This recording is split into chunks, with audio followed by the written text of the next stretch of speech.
What's going on, everybody? Rob Doster here from the Field of 68. And today we're going to bring you another episode in our NBA Draft Prospect Profile series. These are going to be dropping throughout May and throughout June, a couple a day.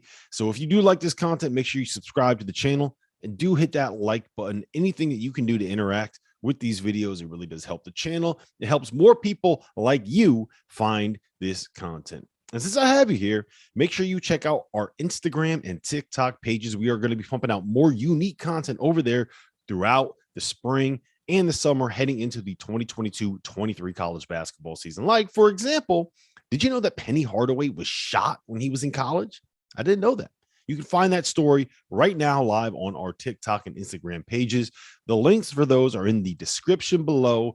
So without further ado, let's get into another Field of 68 NBA Draft Prospect Profile.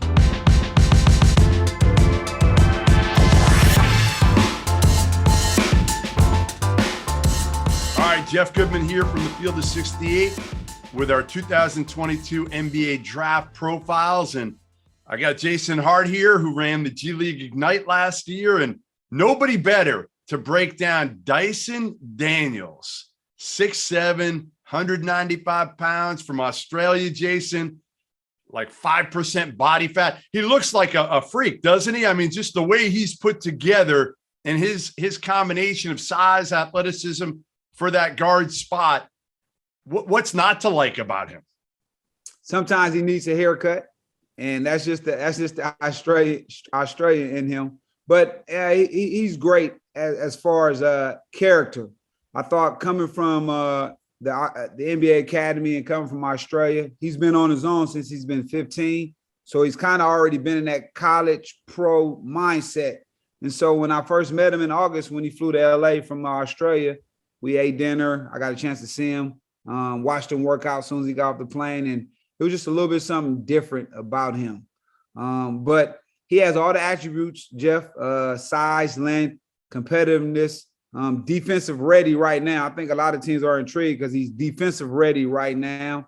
And then he has a huge upside. He measured at 6'7.5", a little over 6'7.5" last week in Chicago. And his offensive game will come around because he just turned 19. So he's one of my favorite, just like the rest of the guys. And I'm excited to see him grow.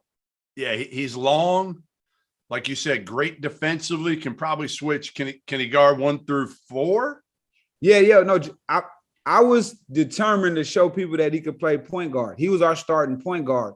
And, you know, his first pro game, we played Marcus Garrett. I think that was the guard at Kansas. He played for the Miami team.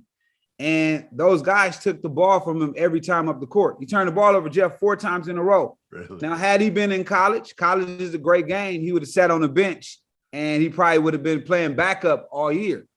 So, you know, it was sink or swim with him, and I put him back out there, and I let him go through those mistakes, and he built up the confidence for that. But that almost didn't happen. I mean, he was a little bit shook early, and then he grew. And so that just goes to show you that, you know, you got to believe in these young men and let them get through those mistakes. Yeah, throw them to the wolves and kind of see how tough they are mentally. And it sounds like he's a tough enough kid to be able to play the point and kind of grow into that. He could play the 2 guard. Not a great shooter yet, right? But he shot it well at the end of the year for you.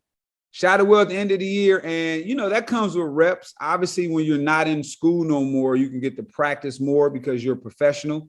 And so just at his pro day last week, I know the pro day sometimes can be a bit like a circus, but his spot up shooting, he didn't miss. He shot the ball at a high clip, and that's what he's going to have to do, be able to make wide open threes. And I think he will be able to do that. Is he a true combo guard? Is that kind of how you envision him at the next level? Well, he's going to be able to play that because he's so big, but I envision him as a true point guard. You know what I mean? I played him at the point guard. I gave him point guard duties. And so we had so many ball handlers with Jaden Hardy and Scoot Henderson. They all had to share the ball. But he envisioned himself as a point guard. Who's he like? I know the comp game is always tough, but for those who haven't seen him, who's his game similar to? We're not saying he's identical by any means, but who's he similar to? Well, it's one of my former AAU point guards. He's a bigger version, like with more upside than like a DeLon Wright. And when I say that, people say, oh, DeLon is not. No, DeLon Wright is a good player. He's just bigger. He's 4 inches taller. And so when you're 4 inches taller, it makes you a whole nother candidate to be a superstar, right? But he does a little bit of everything. And so he has all those attributes that he can defend, rebound, he can assist, play make, great locker room guy.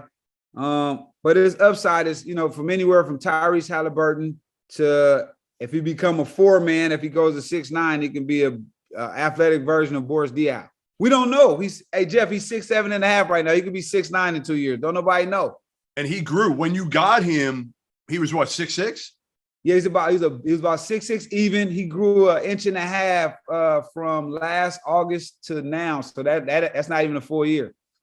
Wow. And he grew up. I know, that's crazy. Small town in Australia. So probably even starting to, get acclimated. Will it be tough for him, do you think, going in the league next season mentally, or because he can guard, because physically he's ready, that'll give him a leg up? Yeah, physically he's ready. He's played pro ball, so he understands 24-second shot clock, speed of game. He understands that everybody's going to come at you like Patrick Beverly intensity. And I coached him very hard, but I coached him fair. And so I think he's prepared. I think his next coach will be much easier than I was, because I just wanted to reiterate to these guys, man, this is going to be tough. So I put it on a little bit thick just so they could be prepared for the next coach. Well, that's kind of how you are anyway, because you don't know any other way. You don't know any other way.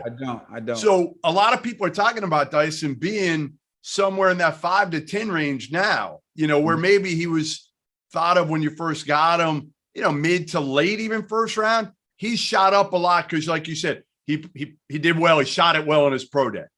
And if you study his film, he got better as the season went along. Some people start here at the top. He started just with a natural progression. So, and the progression is still going, and he's growing with his progression. So that's why everybody's intrigued. And we just don't know if he's going to stop growing. He's going to keep changing positions as he continues to grow.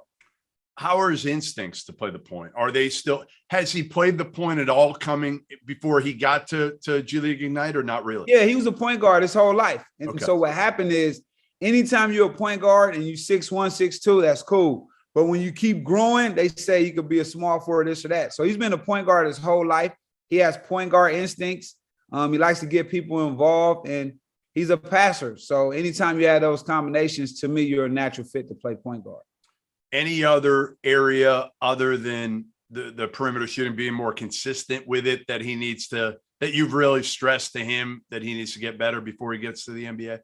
Yeah, he got to be more aggressive at times offensively, and he has to demand that his teammates get into the places they need to be. He has to own and demand the court, a la Chris Paul. When you're a point guard, you got to tell everybody where to go. And I think that's the next step for his development. Quiet kid.